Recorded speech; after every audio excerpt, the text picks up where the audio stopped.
A Lennox unit put in the tightest conditions known to man.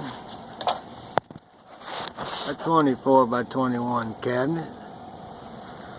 Look how it's hanging by unistrut off the gravel with a nice serviceman pad in front of it.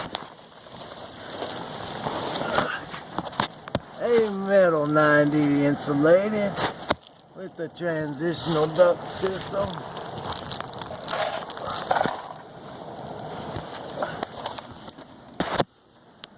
And it's so hard to get a good picture of the unit because it's lower than the plumbing pipes.